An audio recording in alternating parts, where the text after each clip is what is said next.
Good afternoon, everyone. Nice to see a lot of familiar faces in the room. For those of you who don't know me, my name is Nim. I'm the Vice President of Leasing for Asia Pacific region, based out of the office in Kuala Lumpur, Malaysia. I'd like to get my fellow panelists here to do a quick introduction of themselves and also their current roles, and then we'll get straight into the panel discussion. Shall we start with you, Dan? Yeah. Hi, everyone. I'm Dan Cowdy. I'm a partner at Norton Rose Fulbright. Norton Rose is a full-service law firm. Because Pillsbury are also here, I won't say we're the leading aviation law firm. I'll just say we're one of the leading aviation law firms, Josh. We've dealt with many of you in the room. I see my job as a lawyer to offer a more conservative view than possibly my airline and lessor colleagues to my left might offer. Yeah. Hi there, Chris Pelly from Castlelake. I'm SVP Commercial, covering the European market, alongside my colleague Andrew, who's also in the room. So a lot of the Baltic carriers will know Andrew very well. I've been with Castlelake for 9 years on the aircraft leasing side, but also Castlelake sees ourselves as an aviation financier, so we do a lot of debt as well for airlines. And prior to that, I was with Rolls-Royce and with TES Aviation, Aero Turbine, doing engine leasing. So engineering and engines are very much at my background. Good afternoon, everybody. My name is Sylvain Gloux. I'm the fleet director of Loganair. My experience is mixed between aviation finance with financial institutions and airlines in strategic fleet management. Loganair is the largest regional airline in the UK. 2025 is also the most punctual airline in the UK. So regional airlines, of course, we fly regional aircraft. So I'm the 4-person guy, on the slides that we've seen previously. We have a fleet of about 36 aircraft, which is a good mix between very small turboprop aircraft, the Twin Otters and the Islanders, and larger regional aircraft like the ERJ-145 and the ATR 42 and 72. Our activity is quite diverse. We fly scheduled commercial services across the UK, but we also have quite a large portions of our revenues, which is actually contracted. It's coming from public service obligations with a number of regional authorities and governments in the UK, Royal Mail, the NHS, oil and gas companies, and also, sporting charters. And going forward, this is actually a segment where we want to continue to grow as a business. Thank you. Hello, everyone. My name is Eddie Browne. I work for Airgo Capital. We're a full-service operating lessor. We have around 150 aircraft owned and managed. We don't have any particular specialization. We have everything from regional turboprops up to A380s. My position in Airgo is on the trading side, so at the moment my job is to find aircraft, typically with leases attached, where I deal with other lessors, financial institutions, and sometimes airlines to kind of acquire them for the balance sheet. Previously, I was on the airline marketing side as well, covering Europe, Middle East, and Africa. Right, thank you, guys. So just to give a little bit of context before we start. So the aviation industry is currently enjoying a welcome boost from resurgent post-pandemic air travel demand. However, there are storms to navigate, right? Today, my distinguished panelists and I aim to provide insight on the industry's current trajectory while pointing towards possible future landing spots. We're going to start with a general market overview first. A lot of things have been ongoing in the industry. The most discussed topic at the moment is tariffs. I'd like to start with Sylvain. You mentioned that the highest on-time performance in the UK earlier, so maybe a good place to start. What impact has tariffs had on your business, and what possible implications do you see coming up in the future? Well, so far it hasn't had really, any material impact on the business, and I suppose, for everybody it's the same. The problems that we have as an airline or as an industry or generally speaking as a business is the uncertainty or the lack of clarity, around, the tariff environment at the moment, because it's pretty much changing by the day, right? And you never really know, what is going to happen or how, that is going to affect your business. But I mean, I think it's fair to say that since March or April, whenever, the first round of tariff, came through, that there's been tentative from many suppliers, in the industry to basically, pass on to their customers, the likely or potential, tariff that will come, from the US or other jurisdictions. But I think as an airlines, and probably not the only one, we have, strongly resisted that because unless and until, there is a clear cost increase, as a direct result of a tariff that can be demonstrated and that has not been mitigated, elsewhere, by the suppliers, we will not take that risk. But yeah, I mean, going forward, that continues to be a challenge because that is changing, by the day, what may or may not happen, with the tariff. And obviously, ultimately, if tariffs, comes into play and there is an increase in cost, that will have, an impact ultimately, on our cost base, and or on our ability, to basically operate, viably some of the routes we do operate or on the demand, because we will not necessarily be able to pass on, the full cost associated with those tariffs to the customers, and therefore, we may either, see a drop in demand or basically, have to take some decisions on what we do. And Eddie, are you seeing the same thing? Well, I think the main impact of tariffs, I mean, I'm on the trading side, right? So it's typically it's the airlines really who are buying new aircraft. That's if we're talking the biggest amount of money that's going to be potentially impacted by tariffs. But we saw though that it came to a head, a couple of months ago when it came to deliver them to China. They eventually stepped down and we got aircraft delivered. And I think ultimately that's what we're going to see. There's going to be a lot of posturing, a lot of confusion, a lot of uncertainty. And I mean, from my perspective, when it comes to aircraft trading and typically on the midlife side, it's not really something that keeps me up at night. If it comes, it comes. If there is going to be, major costs, there's going to be a ripple effect throughout the industry that's going to cause a lot of issues on the consumer side because it could going to get passed on to us.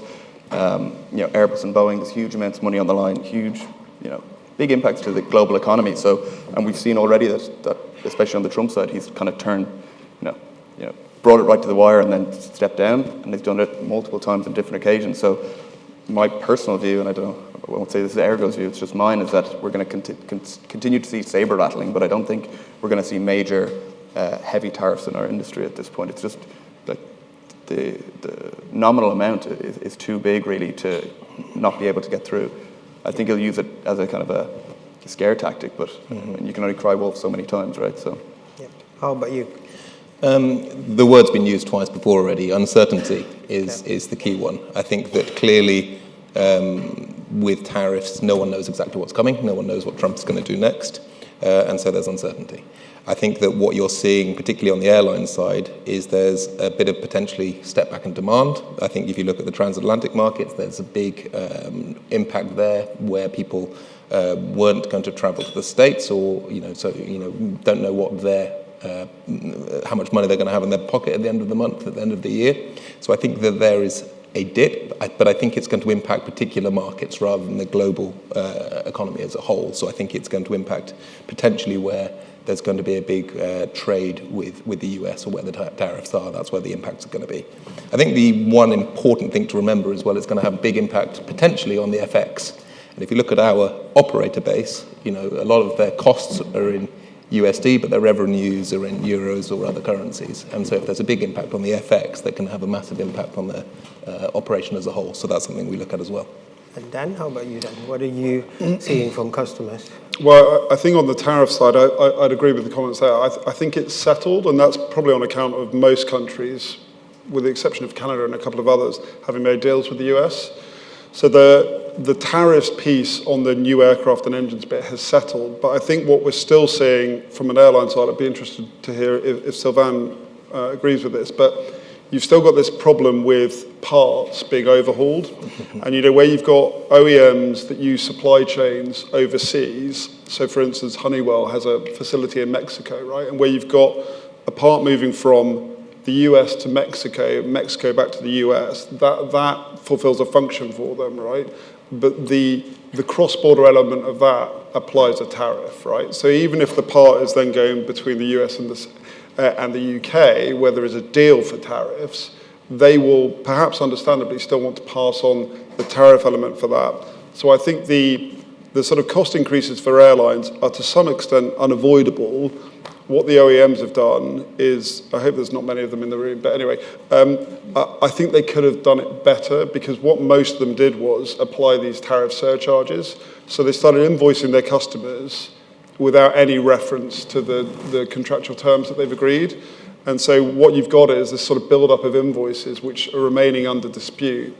They've just been put to the side for the moment, and it hasn't been a particularly smart move from a sort of contractual or customer-focused perspective. But I'd agree on the economy bit as well. I think you are seeing a sort of you're still seeing sticky inflation in lots of places, and that's affecting the global economy. So it's affecting, particularly in the UK and Europe, the amount of money that people have in their pockets day to day. But also, if you look at the US, I mean, their domestic market is still, going gangbusters. So that there isn't that same feeling in the US as there perhaps is in Europe. Yep. And as we discussed this, we're still seeing a lot of trade deals being finalized and being discussed as we're here. Yeah. I think the key takeaway is, yes, there is uncertainty, but it's anybody's guess what's going to happen, and whether or not, like what Eddie mentioned, whether it's scare tactics, we don't know that, so we'll just have to wait and see. Another key topic is geopolitical conflicts, and this is more, I think, for Eddie and Chris. Tensions in the Middle East, Russia and Ukraine, Asia, Africa. How have lessors navigated these disruptions and managed the risk associated with these regions? Yeah, so I think that I like the term that Tony used earlier, like the mega trends. This is certainly a mega trend. Is the geopolitical risk right now. I've been in the industry for 20 years, and the world seems to be more unstable geopolitically now than ever before. That said, I think that our industry is incredibly resilient, and it's always kind of manages to weather the storm. Certainly COVID came and went, and we all got through COVID, so I think we can weather most storms, but the uncertainty in Russia, in Ukraine, is still very uncertain. That keeps me up awake at night more than the Middle East, very, very honestly, because of the implications of what could happen in that environment. But at the moment, it seems to be fairly manageable on a global scale. Clearly, you need to manage the regions accordingly, but generally, the industry is very resilient. Yeah, I completely agree. I mean, I was going to say the whole thing as well about, localized, we're resilient. The only thing that took down the industry was COVID, right? It was a global event. The key risk, I guess, is a localized event becoming globalized and causing issue to larger lessors. I think when it comes to risk management at that front, I mean, like right now, obviously, we're not doing aircraft in Russia. We'll avoid kind of hotspot regions. We'd say 4 or 5 years ago, those aircraft, we might not have had those regions on our hotspot list, and now we're managing them through. I think you can only do your risk management based on today and perhaps looking forward short to medium term. But yeah, I think the major risk is localized conflicts going into global ones. And when it comes to kind of risk management, I think as a lessor, having a global fleet like balanced across aircraft and airlines is really important. We all have our watch lists. We all have the usual suspects that come up, but when you have a large enough fleet, you can weather the storm. You saw that with AerCap, SMBC, Avalon, huge billions of dollars coming up in Russia when they got requisitioned, but ultimately, they're now posting record profits. And scale is one thing, right? So if you're a small lessor, and there's a lot of them out there that specialize between maybe 10 and 30 aircraft, they could have a concentration risk of 3 to 4 aircraft in a single region or single airline. And at that point, if that airline runs into a local trouble, it could contaminate your entire business line. So I think it's really important to have scale and diversification, and I think that's one thing lessors strive to do. And I think as Aergo, we've got it there. I think you need probably 100 plus airlines to kind of make a significant event in a local area and not be able to kind of bring down the portfolio, really. Yeah, and I think I'd just add to that, and exactly that same point. Castlelake had 18 odd aircraft in Russia. but it was only 5% of the value, right? And we'd managed and mitigated, and so we can kind of wear that risk, essentially. And so we know and act very carefully to make sure that we are not over-concentrated in a particular jurisdiction. So that is done. I mean, I think there was one lessor that had around 30% of their aircraft by value in Russia. That lessor is no longer operating in the same way. So diversification, name of the game. Yeah, All right. exactly. Yeah, risk 101. All right. We'll move on. I think that was the general market overview. Let's talk about some present challenges today. Passenger demand has rebounded from the pandemic era lows and is projected to keep growing. However, delivery times for newly manufactured aircraft and maintenance turnaround times for planes in existing fleets have slowed. Now, the resulting divergence between demand and supply is creating a concerning mismatch. How big is this gap, and should we be concerned? Who would like to start? Sylvain, Can maybe Sylvain, Possible to try. Yeah, I mean, I think that it's fair to say, looking at the, results, announcements, that we've seen over the last couple of months, from a number of airlines, and also, looking in our own, case, that there is, already, some, to a certain extent, some softening of demand and yield, in certain market or in certain segments. I will not say necessarily so far that this is anything, concerning or worrying, because to a great extent, I think that there is also, it's partly offset by the fact, that for the last 5 or 6 years, the demand, has been constrained, by the capacity, right? There's been a lot of... So it's playing catch up. A lot of planes, that have not been delivered, a lot of planes, that have been kept longer, in maintenance than they should have. So yeah, I think it's, I think to an extent, it's playing catch up, for the moment, and we just have, to see how it evolves. But I don't have any particular concern. Certain markets, probably are a little bit more pronounced than others. I think we mentioned, before about the transatlantic market. I mean, I think, you're seeing, a bit more softening, on the transatlantic market than perhaps, we were expecting a couple of months ago. And this is the result of many things, right? And I can jump in as well, just maybe from the kind of the trading and the trading side. I mean, this, for the last kind of three years, I mean, every panel at nearly every conference has mentioned this, right? And I think, it is a big problem. It's a huge problem, really. It's been probably the most prevalent issue in our industry since COVID, right? It's a globalized issue. It's not just put in one locale. So essentially what we have is there's been, thousands of planes haven't been delivered. Thousands of planes have been extended past their useful life. Now, where does that go next? When do the production levels go to where they need to be to maintain equilibrium?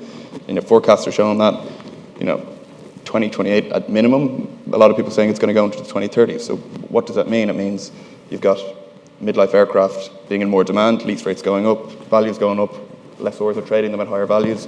Great time to sell, difficult to buy.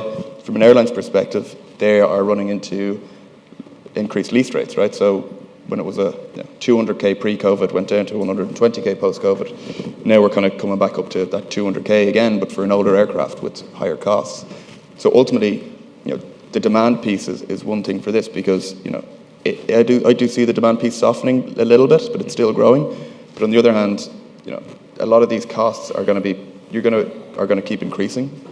So where does that go? Do the consumers pay for this cost? Does that demand? Do we I think again it depends, on each segment or each airlines, but with probably the regional airlines side in mind, thinking that this is generally a segment of the industry which has very thin margins, we'll probably get to a point where all of those costs are creeping up, and then it will be a matter as to whether you want to grow or you need to grow, or whether you stop where you are, because there is a point in time where basically those lease rates just do not anymore make any sense to add aircraft or to keep aircraft in the fleet, and it's just better to basically streamline your network and basically try to find the best optimum programs that you can operate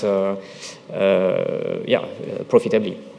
So I think, on some aircraft, without, putting any specific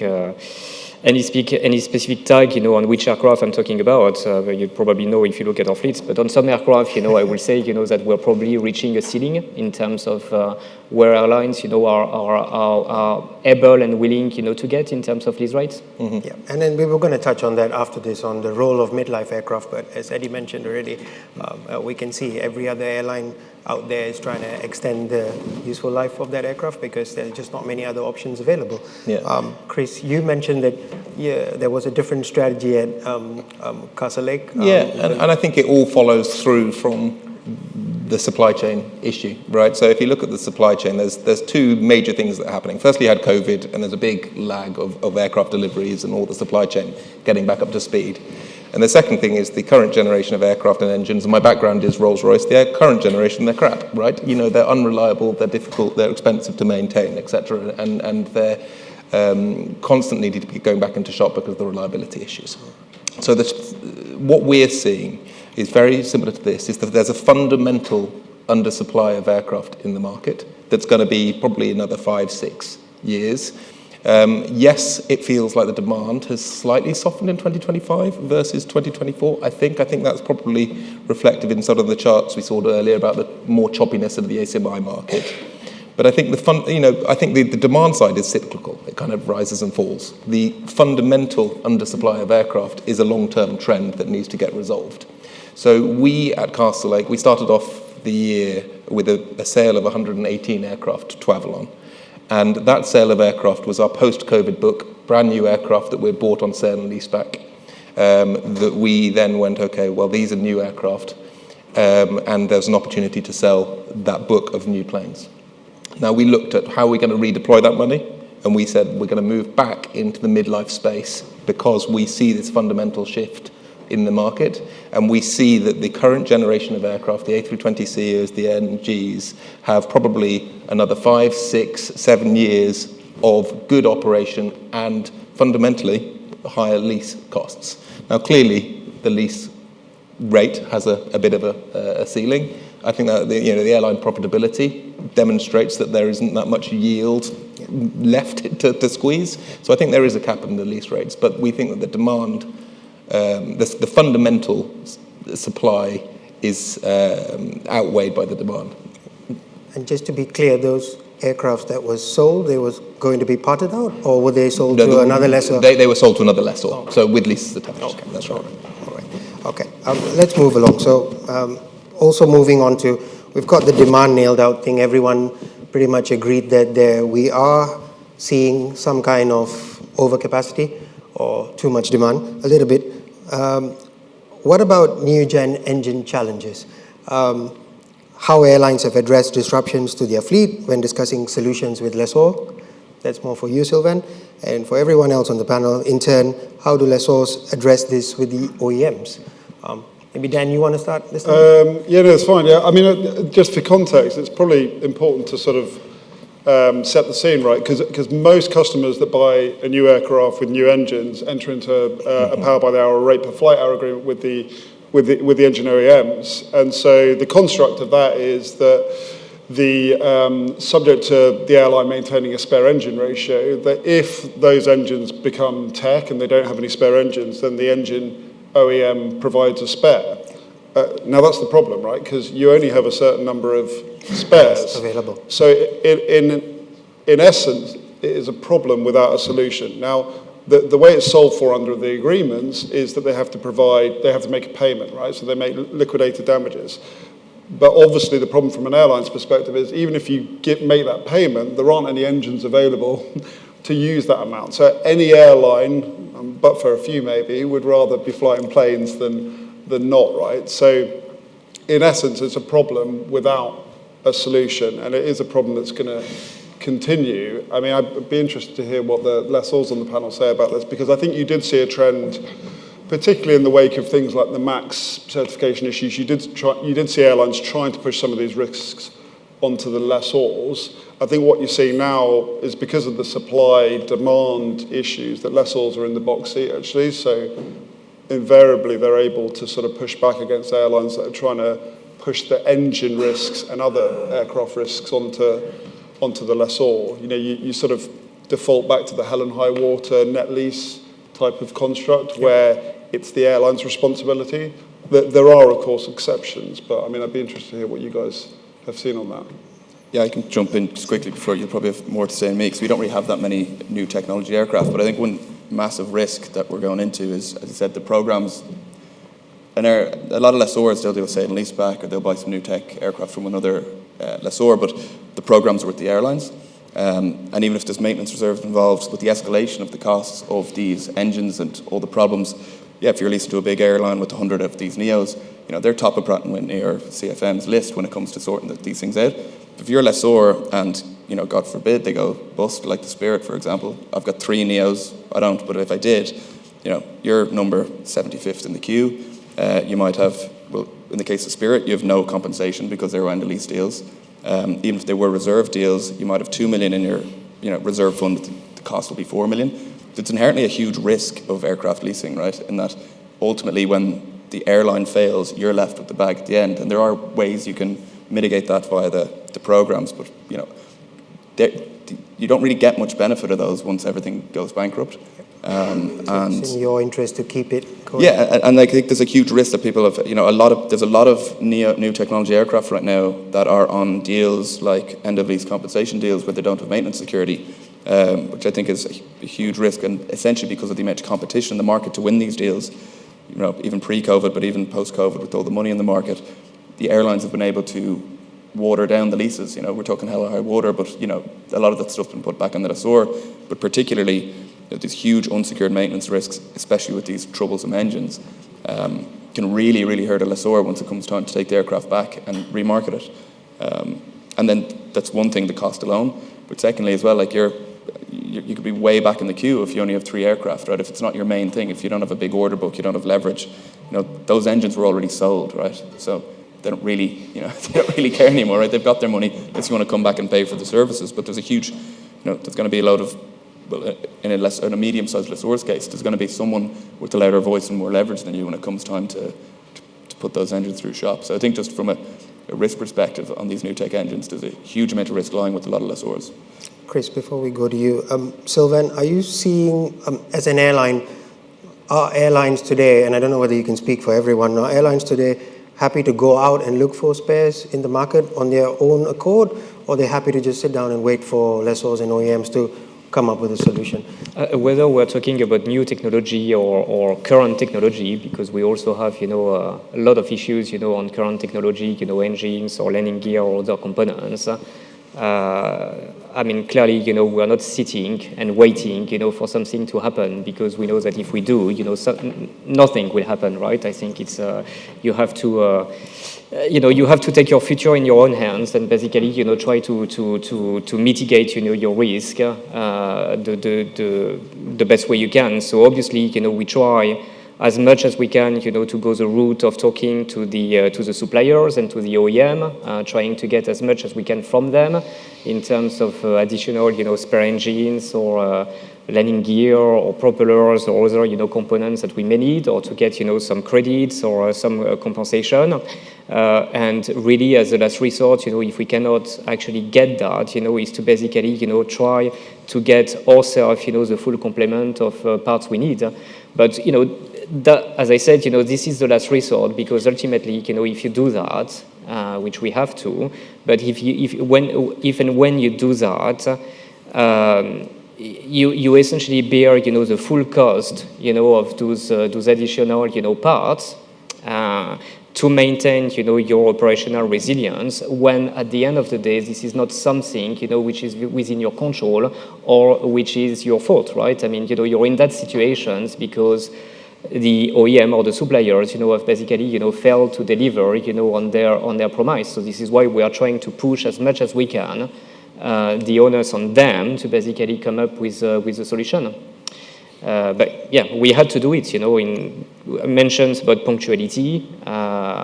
This didn't come, magically. I mean, we had to invest a lot in the last 2 years to basically, build operational resilience and be, where we are in terms of punctuality and reliability.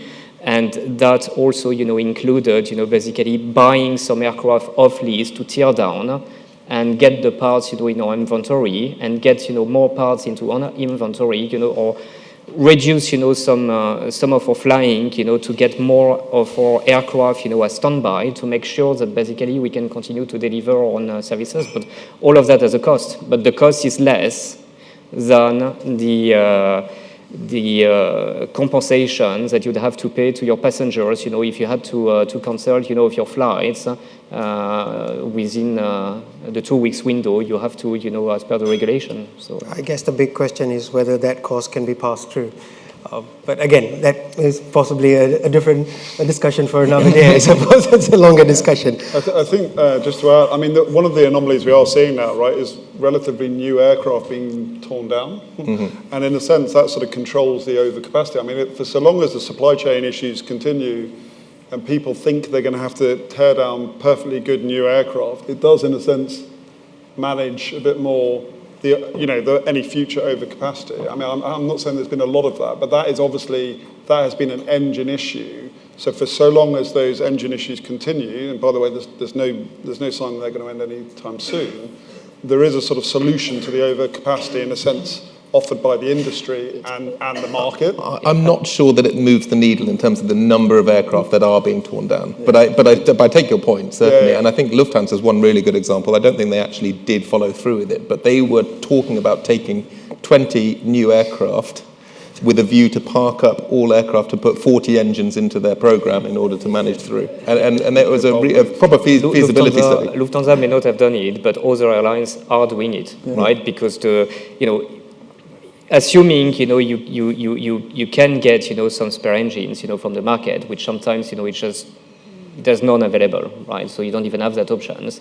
But what most airlines find these days for a number of engines is that actually the cost of renting a spare engines will be more than actually basically taking delivery of your aircraft, taking the both engines from that aircraft and basically using those engines for the time being. So.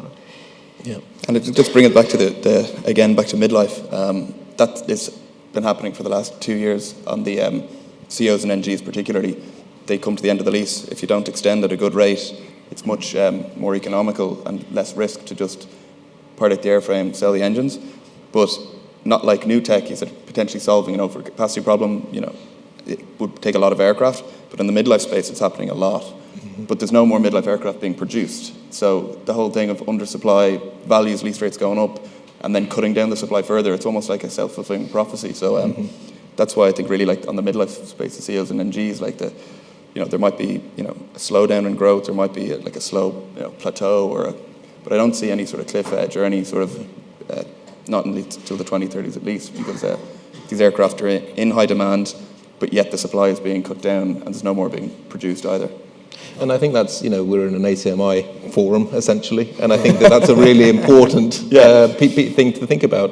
A lot of the time, people kind of want to have the new shiny kit, they want to have the Maxes, the Neos, but if I was in your shoes, I'd be looking at the CEOs, the NGs, because of the reliability, the known costs, the known operation costs, versus the new kit, which has uncertain operation costs, has uncertain OEM conditions, and that's where I think the challenge lies. Yeah, I think we've seen with the data also that's been presented today, the workhorse is still the CEOs and the NGs, and I think a lot of ACMI suppliers are still leaning towards those aircrafts. Yes, it's always nice to have the new gens, but yeah, they come with some baggage. So it's just shifting a little bit from the engine issues, going back into MRO, shop visits. Are we, I think a lot of people that we've talked to, everyone keeps saying it takes about 300 odd days when an engine goes into shop. Is that improving? What are we hearing, or what are we seeing stats-wise? I think, again, it depends, on which asset, you're looking at. Some of them, it might get worse before it gets better. I think I would say, if anything, it is showing sign of stabilizations, but it's not yet really, improving or recovering. So, looking at again, where we play, in the regional space, and the type of aircraft we operate, the lead times have basically, doubled compared, to the pre-pandemic time. And actually, when you think that it was, like more than, well, it was 5 years ago, but actually in some part or in some occurrence, basically, we've seen like a deterioration in the last 12 months, actually, rather than any improvements, because there's a lot of ripple effect, from other situations at some of the MRO or some of the OEM and suppliers. And the cost has actually also doubled, by the same extent, from 2019, for some of the engines or the landing gear propellers I mentioned, before. And so what we are seeing when we're talking to the suppliers, to the OEM, is that there is signs, that they are getting back in control, of their own supply chains, and that there is going to be some more stability in 2026. But I don't think we'll see, any recovery, before at least, 2 to 3 years. Okay. And how about the GTFs? I'm not going to comment directly on the GTF. I've got lots. Again, I think Sylvain answered on the ATR, so I thought we should. I didn't say ATR. 320s in the. Yeah, we can talk all afternoon if we're talking about the GTF specifically. But no, just my background is engine leasing, as I said at the beginning. We used to lease a short-term engine lease for 3 months, and that was for 90 days shop visit coverage. And now you're leasing engines for a minimum of 6 months, because it takes 6 months for an engine to go through shop visit. Yep. So you're seeing a massive increase in the lead time on the engines and maintenance, and not looking at the cost. But the other thing we think about a lot of the time is on the aircraft transitions. And this is, again, we would normally market an aircraft in September, October for delivery in Q1, right? That's when we used to have the conversations. But now the lead times, transition costs are going from 3, 4, 5 months. They're going 6, 7, 8 months. And so you need to lock up an aircraft in essentially August, September, in order to be ready for the summer season the next season. So things are taking longer, transitions are taking longer. And again, there's no sign of that maintenance term getting shorter. I'd also add as well, it's not just the length of time, it's just the uncertainty of the time. Like, when you send the aircraft, the engine to the shop, or the landing gear, for example, it used to be 3 months. Now we say it's doubled, 6 months, 9 months. But the problem is I don't get a clear answer. I don't know if it's 4 months, I don't know if it's 7 months, I don't know if it's 12 months. So in the last 18 months, I've had 3 kind of transitions where we've had deals set up, we've had aircraft waiting on a single part, we've got a lessee waiting. Engine was supposed to be back in, what's January? Yes, I was thinking Monday, January, February, and then come March, April, still not there. The lessee's been very patient. They've got an operation to do. They've been waiting with us. We're working together. Come June, eventually the lessee's like, I can't wait anymore. I've got to find another aircraft. They've been losing loads of money. They had routes planned. And then, of course, the whole deal falls apart. And then in August, and the engines, we get a call. It's like, hey, the engine's ready. It's like, we got no kind of, it'll be ready in 1 month, and stuck to that. So that's one thing I think can really be improved on. And maybe it could be just an isolated incident with us. But are you seeing a lot of customers buffer for that transition delay? I didn't really see that. I mean, we kind of buffer in that, when the deal was done, let's say in August, October, we said the engine's going to come in January. But then come January, that's kind of all the buffer you can build in as an airline, right? You're not going to be, no one will be making any money if you're, provisioning for 3, 6 months delays on everything that comes. So I'd say we haven't really seen a buffer gone in for uncertainty, because that's the whole root of uncertainty. Really, it's impossible to plan for, and that's what's a real problem. Okay, I'm going to move on from the present challenges and try and give like I mentioned earlier, possible landing spots in the future, an outlook or some bold predictions, hopefully from the panelists. We'll start with, so we've recently seen a lot of bankruptcies take place and affect a couple of airlines, like Spirit, as we mentioned, a couple of other presenters mentioned earlier. More repossessions have quietly started taking place. Are airlines facing overcapacity? I know we all agreed earlier that there could be somewhat of an overdemand. And are lessors looking to optimize portfolios by transitioning from COVID-era contracts into more favorable market conditions? Do you want me to start You with want to that? start then? Yeah. Yeah, I mean, I think the simple answer to that is it really depends on what happens with the global economy. Maybe my bold prediction is that there aren't going to be a huge number of airline insolvencies or repos, actually. I think probably what will happen is that the status quo will continue. I think there'll be the odd pockets of it, and you're seeing it in the US. I think the Spirit thing is a bit of an anomaly, actually, because I think what you're seeing is that the low-cost model in the US is just really hard to maintain because the sort of passenger seat cost is really high. And so that is driving that competition where the sort of legacy carriers can dominate. So, I mean, I personally think that's a bit of an anomaly. I think you're going to continue to see a regionalised picture where some markets favour better than others. I think Europe, the economy generally in Europe is likely to be sluggish. So I think you probably continue to see that short lead time between passengers booking tickets and going on holidays, etc. But I don't think that is going to result in a huge sort of raft of insolvencies. I think it's more likely that the status quo will resume. I agree with what the guys to my left said about sort of supply chain issues. I think 2030 and beyond that starts becoming normalised. I think the more likely thing actually in our general ecosystem is you're going to see more lessor consolidation. I think you're going to see, more things like the ALC takeover. My bold prediction is you could even have another couple of those where we're sort of transitioning more to a market of the so-called sort of zombie lessor, where you have, where the cost of capital is king, and you're going to see the bigger lessors driving for that competitive advantage, maybe by bolting on, asset books through acquiring other lessors. I think you may see a little bit of that on the bigger airline side. So the big airline groups may also be bolting on sort of smaller airlines to sort of bolster their position. But yeah, they're my bold predictions, if they're bold. Nice. Let's see if they come through. Yeah. Chris, how about you? I'm probably going to be even less bold than your bold predictions, in that I think you're absolutely right. I think it's going to be a little bit more of the same. I think there will be some airlines go insolvent. I think there's a couple more that we've got on our red watch list that we think are going to have a very, very difficult year. And so I wouldn't be surprised if we see a few more. But fundamentally, I think the supply imbalance is not rectified for a number of years. And so that is going to kind of keep things fairly normalised in terms of the supply-demand. And so I'm not particularly worried about major failures. I think there could well be some more consolidation. There has been so far. A lot of the airlines have already done their consolidations. There's not, if you look across Europe particularly, there's not many airlines that can do it. I mean, look at SAS is moving to Air France, KLM, TAP is up for sale, Air Europa is kind of maybe going to be moving. But there will be some pockets, but it's not going to be anything significant. I think we're going to be in this environment for certainly a couple more years. Okay. So, and before we go to you, Eddie?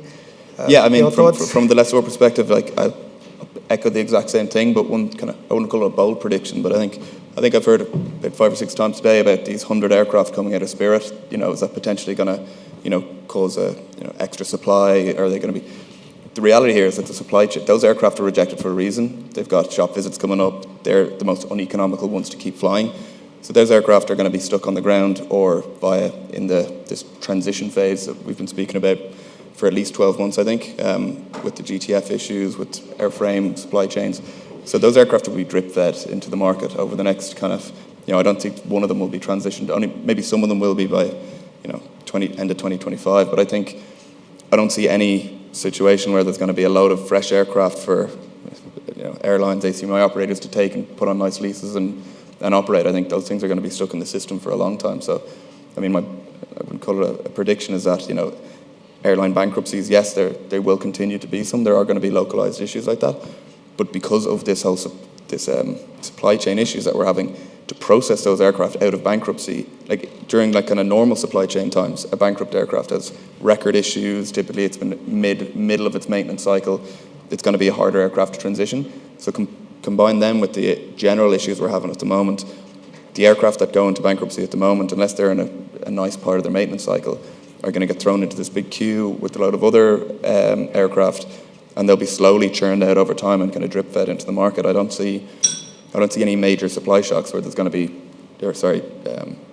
issues where we're going to have 10 to 20 aircraft ready to be delivered to, an airline in the US or in Asia Pacific that's going to bring down lease rates. Or, there might be a small effect, but there's not going to be, lease rates are down 20k a month for CEOs because of all these ones in the market, because they're not going to be available for, I would say, years. But that's comforting, right? Knowing that you're not going to see not all comforting if you those own any of aircraft the come at once. aircraft. So, but that's kind of. I just think, I think from a kind of a macro perspective, I don't think the lease rates are going to be too affected by, even if up to 100 aircraft. But locally, if you are a lessor with exposure to these airlines, you will feel pain. But as I said before, if you've kind of got a big enough portfolio and you can manage it, it's kind of day-to-day risk operations. Sylvain, last bite. Well, nothing to add really to whatever has been said, right? I mean, in terms of the recent bankruptcies, I think most of them, not all of them, but most of them, somehow, were probably to be expected. If you look at Spirit, if you look at Azul or Play, I mean, those are airlines, that were already, had already signed off weakness, and were kind of resisting, going this step. Or Spirit, went twice, into bankruptcy. Consolidations of lessors, yes, I think we're going to continue to see that. I mean, as Dan, said earlier, I think we'll have to look at how the global economy, the macroeconomic, are playing out, over the next 12 months or so. I think so far, things have been pretty much resilient economically, across the globe. So doesn't necessarily mean that this is going to be like that, forever. But I think, people have been able, to manage, most of the up and downs that we've seen, in the last couple of months, or the lower, business or consumer confidence, that we're starting to see.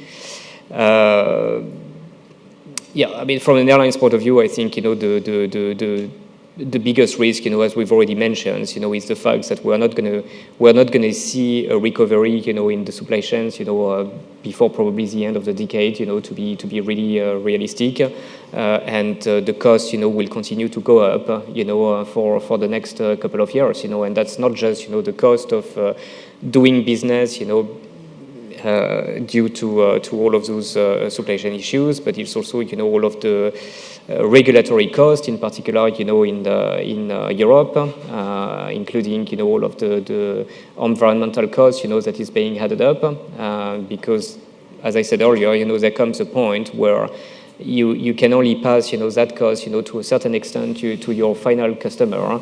And if you can't, then you probably have to look, more deeper into your business, what you need to do, to keep the business viable. So that's something that we are watching, very, very closely. Thank you. Yep. So that brings us to the end of our panel.